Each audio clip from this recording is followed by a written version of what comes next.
Okay, so this time around I'm going to be brewing a traditional English bitter. It's going to be a real simple batch. We're going to start with 6 pounds of Maris Otter, half pound of crystal malt, half pound of Cara Pils malt, a quarter pound of Belgian biscuit, and then for our hop additions we're going to be using East Kent Goldings. They're ranging about 6 3/4% alpha acid. But the hop additions will be 3/4 of an ounce for 60 minutes, half ounce for 30 minutes, and another half ounce for 10 minutes. I'm going to be using the Nottingham ale yeast from Danstar, and hopefully we'll see how that turns out. It's a really nice day. Actually, it's going to be a little on the hot side, but it should be a good day to brew. Because we have really hard water where I live, I start with 2 gallons of tap water mixed with 2 gallons of reverse osmosis water. Tap water provides the extra nutrients I needed for my mash. I bring the water to strike temperature of 159 degrees. I turn off the heat and add my grains.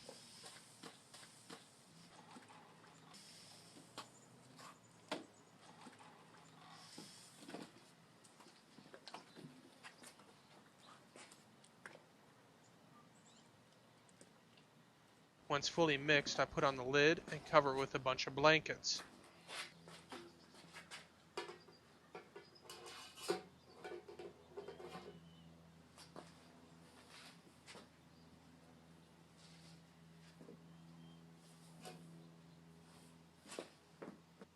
The mash settles in at about 151 degrees. My target was 152, so this is close enough for me.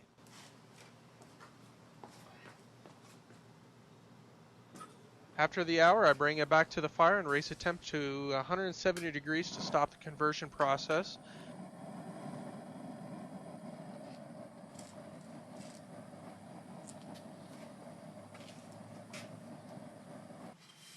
Then I pull the bag out of the wort and into a strainer.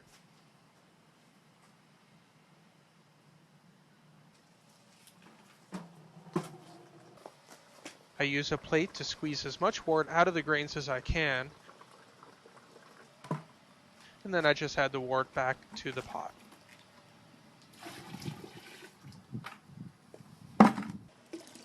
I bring the volume up to 6 gallons. I'll boil it for an hour. 1 gallon will evaporate, leaving me with about 5 gallons.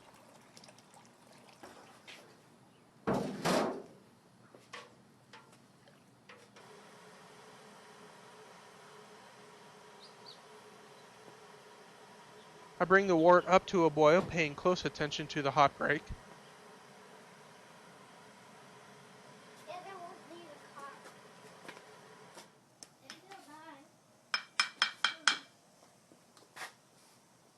Once I have a rolling boil, it's time to add my hops. I'm adding 3/4 of an ounce of East Kent Goldings to the hop bag and submerging it. This will boil for 60 minutes.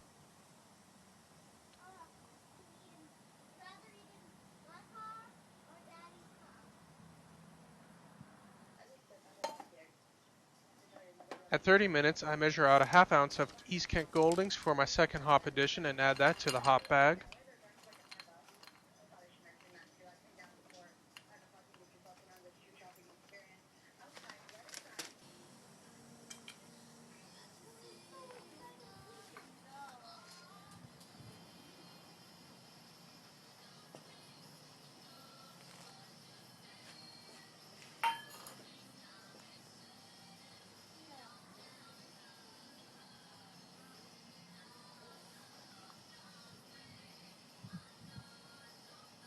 The last 10 minutes of the boil, I measure out a half ounce of East Kent Goldings along with a half a tab of Whirlflock to clarify the beer.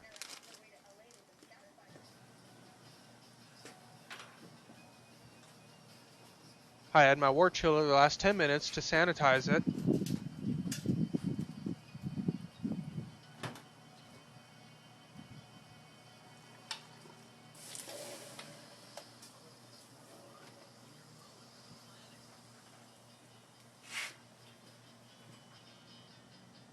Then I add my last hop addition to the hop bag.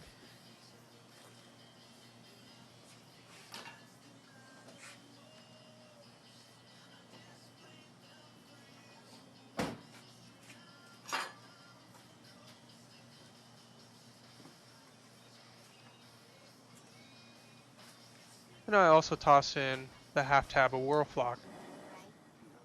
After the hour boil, I turn off the fire, and I pull my hop bag, giving it some time to drain.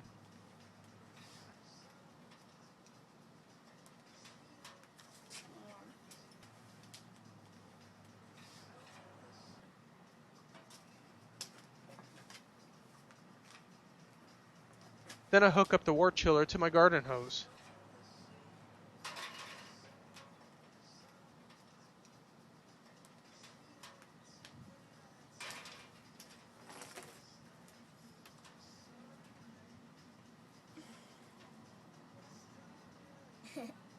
Look at this coming on the bottom.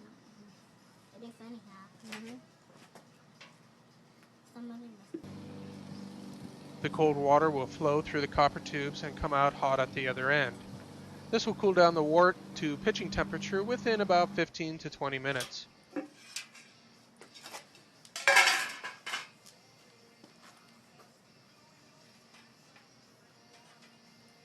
After the wort is cooled, I remove the wort cooler and take a sample to measure for specific gravity. My target was 1039, which I hit exactly.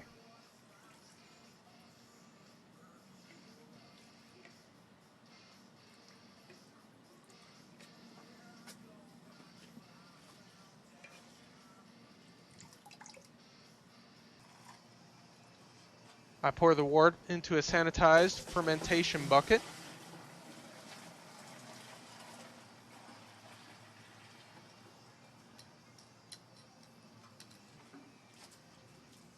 I douse the lid with more sanitizer and then snap on the lid.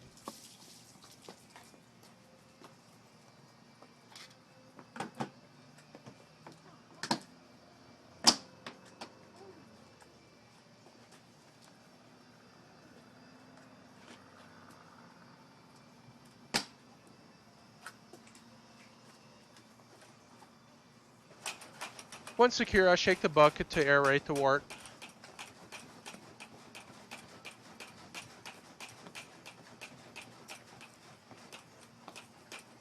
After 5 minutes of shaking it, it's time to pitch the yeast. I'm using Dan Starr's Nottingham yeast. I just sprinkle it dry onto the wort. Technically, you should probably rehydrate it or even create a starter, but this works for me and I really haven't had any problems. It's not available. I'm going to finish listening to this podcast and restart my computer.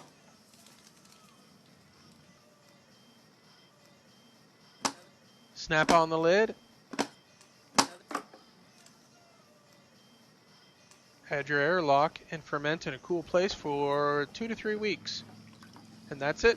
My brewing process for an all-grain, brew in a bag, English bitter.